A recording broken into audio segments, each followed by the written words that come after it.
Мен китепкананы саткан жокмун. Мен мурунку китепкананы сатып атам да. Сатыла элек дагы эмнеңер калды? Баарын саткыла. Элди дүңүнөн кулчулукка сатсаңар деле жарашат.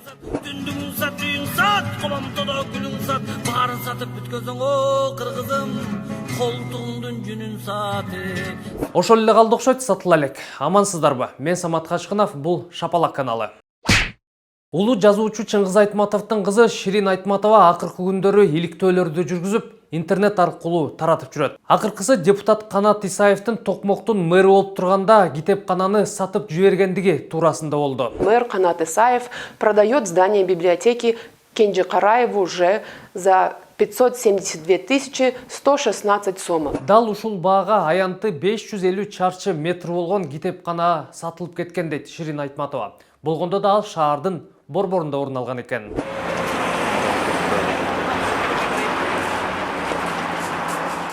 Азыр бул тилке ызы-чуу көтөрүлгөндөн бери бош турат.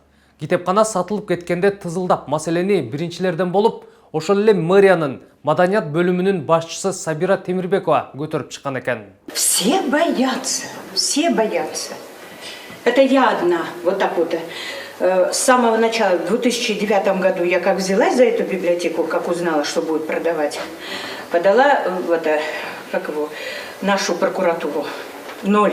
Акыры бул эжеге дагы жөн жерден кылмыш ишин козгошуп, куугунтук башталган экен. Анын кесепетинде 2 жолу инсульт болуп, мурдагы жылы оорунун айынан көз жумган. А главный зачинщик всей этой истории, Канат Исаев, спокойно продолжает восседать в Джорху-Кенеше. И только недавно был переизбран лидером партии Кыргызстан. Бул дооматтардын баарын четке каккан Канат Исаев Ширин Айтматованын иликтөөсүн ушак деп, аны менен соттошууга бел байлаптыр. Курулай ушак. Мен соттон далилдейм. Сот койресиз. Кудай буйрса мен ойлоп атам, 5-6 өзүбүздүн жакын адамдар менен акылдашып көрдүк, партиялаштар менен, саналаштар менен. Эми ал менен эми жок, сен эми тиги калп айтып атасың, анан тиги деп акыйлашып отурмак. Эми соттогу акыйнек айтышуудан ким утуп чыгат деп ойлойсуңар? Жээнбековдун эрке баласы болсо сот Исаевдин сөзүн сүйлөйт да, деп жазыптыр бир интернет колдонуучу. Азаттыктын Исаев менен болгон маегинин алдына. Белгилеп коеюн, мени дагы сот койребиз деп чыгышчу эле. Бул менин пикирим эмес. Дагы актана түш, Жээнбековдун эрке баласы болсо сот Исаевдин сөзүн сүйлөйт да. Эрке баласын билбейм, бирок бийликтин кол баласы деп кулагым чалды эле. Анткени Исаев Атамбаевдин кол тийбестигин алууну демилгелеп, анын сунушу менен баягы депутаттык комиссия түзүлгөн. Жогорку кеңеш, мен ойлойм, демилген өз колуна алып, мурунку президент Атамбаевка тиешелүү баа бериш керек. Албетте, мунун баары тагыраагы Атамбаевди саясаттан четтетүү бийликтин кийлигишүүсүз ишке ашмак эмес. Муну баары эле билет. Ошону көздөн алыс жоготуш керек болуп атат. Эмне кылып? Эмне кылып кармап түрмөгө отургузушканы жана азыр эмне болуп жатканы белгилүү эле да, ага токтолбой эле коелу.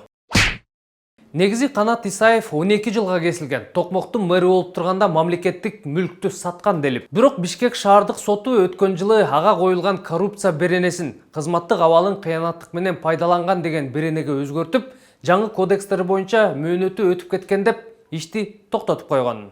Дело закрыто. Иш жабылганы менен Канат Исаев боштондукка чыккан эмес. Анткени ага карата козголгон дагы бир кылмыш иши бар болчу. УКМК ага бийликти күч менен басып алууга аракеттенген деген айыпты койгон. Төңкөрүш уюштуруучунун акча таратып жатат деген видеода чыгып, Исаев камакка алынган. Ошол интернет желесине тарап кеткен видеону көрүп алып, анан уланталы.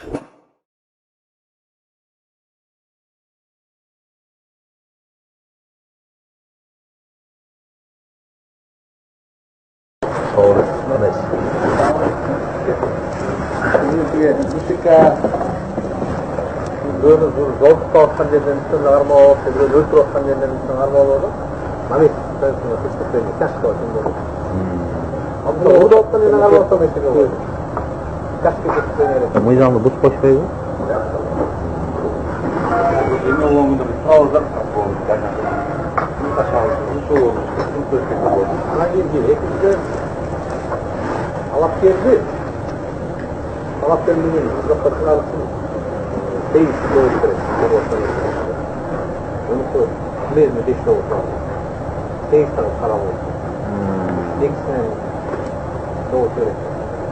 Олай маяғында жұлдыз болу керек. Üçüncüsü barut. Lekin to'xtatib qo'lga ko'tarib mayli ағым ағыза кетет деп қойса. Жоқ, біз жаңа емеден бастап енді команданы жоғалтпаш керек.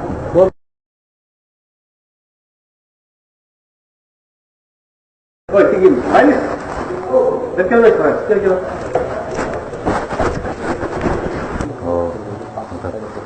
Қалғандары қатыса албайды да өздеріне.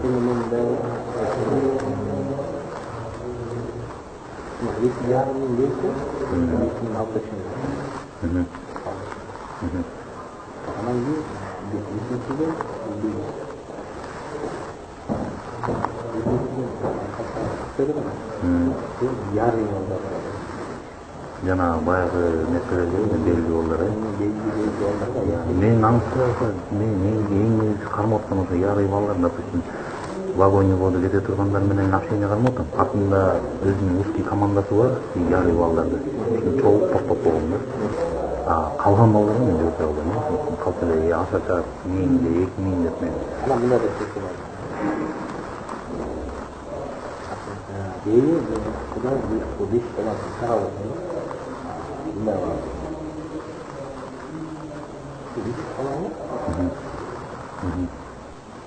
Бұларды байлап қойсын керек, баяғыда эле программа. Қанша бере алсаңыз бере беріңдер. Қанша беріп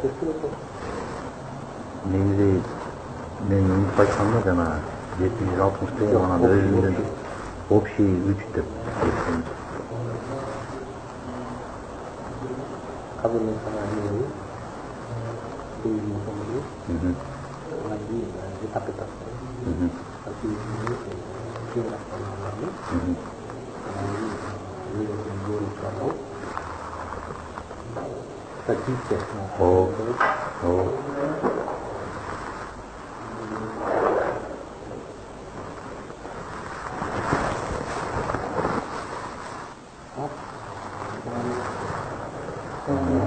Сананың бес қол, саналы қанша береді?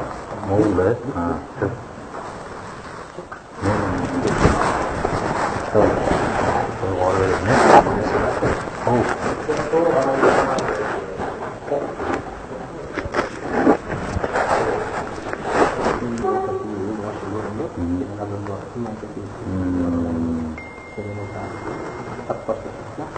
Просто өзім группам қармап қояйын. Ошентип Канат Исаев УКМКнын тергөө изоляторунда 10 ай отурган. Өткөн жылы сот анын баш коргоо чарасын карап, үй камагына чыгарган болчу. Үстүбүздөгү жылдын жаз айларында бул иш эч нерсе болбой эле токтотулган. Жанагы тасмадагы акча таратуудагы сүйлөшкөн сөздөр Канат Исаевке таандыкпы же жокпу экспертиза өткөрүшмөк. Бирок андан азыркыга чейин дайын жок.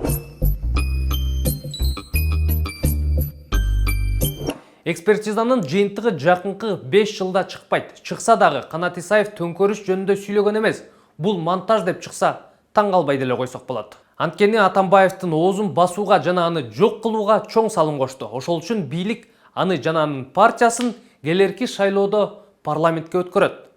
Бул шапалактын кезектеги чыгарылышы болду. Аман туруңуздар.